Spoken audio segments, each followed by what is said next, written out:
Assalamualaikum Pak. Bisakah saya minta waktunya? Saya ingin mengobrol dengan Bapak sebentar. Apa boleh? Waalaikumsalam.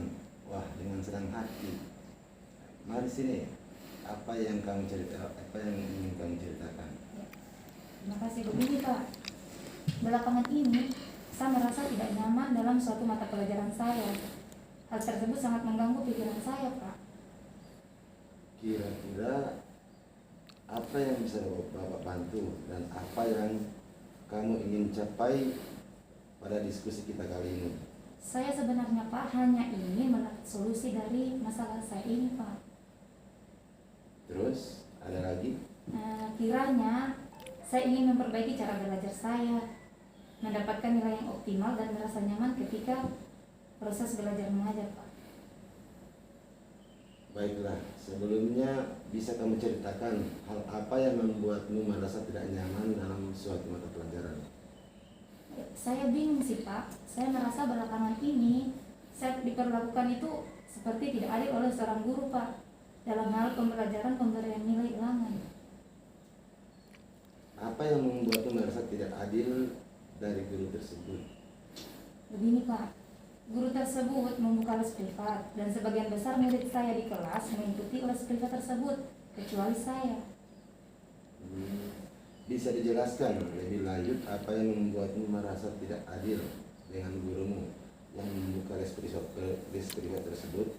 Ya, saya merasa bahwa nilai yang diberikan itu tidak adil. Para murid yang mengikuti les guru tersebut mendapatkan nilai yang lebih baik dari saya, Pak. Oh begitu rupanya. Bapak mulai memahami sekarang. Selain nilai yang kamu dapatkan dari ulangan, hal apa lagi yang membuatmu merasa tidak nyaman? Yang lainnya itu seperti ini Pak, saya itu merasa tidak nyaman ketika guru sering menyindir murid yang tidak mau ikut les privat. Boleh Bapak tahu seperti apa bentuk sindiran tersebut? Beliau biasanya berkata, anak-anak dapat mengikuti les privat apabila memiliki kesulitan dalam belajar. Apa yang membebani pikiranmu setelah guru tersebut berkata demikian? Saya jadi merasa guru tersebut menyindir saya Pak, karena tidak mengikuti les privat tersebut. Oh seperti itu rupanya. Iya Pak, saya merasa tidak nyaman lah. Selama ini langkah-langkah apa saja yang telah kamu lakukan untuk mengobati rasa ingin tahumu tentang hal tersebut? Saya menanyakan kepada teman-teman yang mengikuti les privat tersebut Pak. Apa yang kamu tanyakan pada temanmu? Saya bertanya tentang pemahaman mereka tentang materi yang disampaikan setelah mengikuti les privat tersebut. Lalu apa kata mereka? Mereka bilang lebih paham Pak dengan penyelesaian soal-soalnya, karena mereka itu dilatih dengan berbagai jenis soal. Kalau dari kamu sendiri, kiranya apa yang ingin kamu lakukan? Begini Pak, sebenarnya saya berencana menemui guru tersebut untuk mengkonfirmasi dugaan saya. Terus kenapa tidak kamu lakukan? Sebenarnya saya masih ragu Pak, saya takut dimarahi. Apakah sebelumnya sudah pernah dimarahi? Ya tidak sih. Kenapa tidak dicoba? Benar juga Pak ya.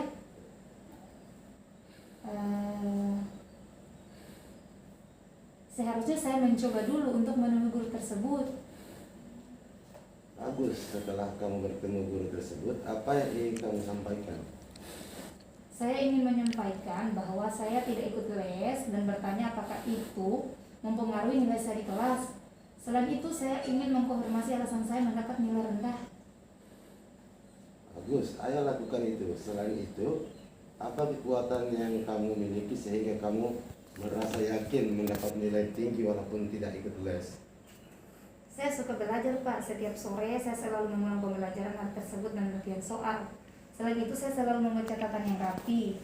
Saya juga selalu menonton video tutorial dari YouTube jika tidak ada yang saya paham. Tetapi akhir-akhir ini semenjak pandemi, orang tua saya kehilangan pekerjaan dan berdalih berjualan di jalan. Saya terpaksa membantu orang tua saya berjualan pada sore hari. Apakah hal tersebut mengganggu belajarmu? Saya rasa sangat berpengaruh Pak, karena waktu belajar saya berkurang. Nah, coba kamu pikirkan kembali tentang nilaimu. Apakah disebabkan kamu tidak ikut les atau karena kurang belajar? Ya mungkin juga ya Pak. Menurutmu apa yang bisa kamu lakukan? Untuk ikut les saya nggak mungkin Pak, karena saya tidak memiliki uang untuk bayar les. Tapi saya akan meminta bantuan teman saya. Dia kan ikut les dan biasanya dia mau menjelaskan ke saya apa yang belum saya pahami. Jadi apa rencana kamu dengan untuk mencapai tujuan tersebut?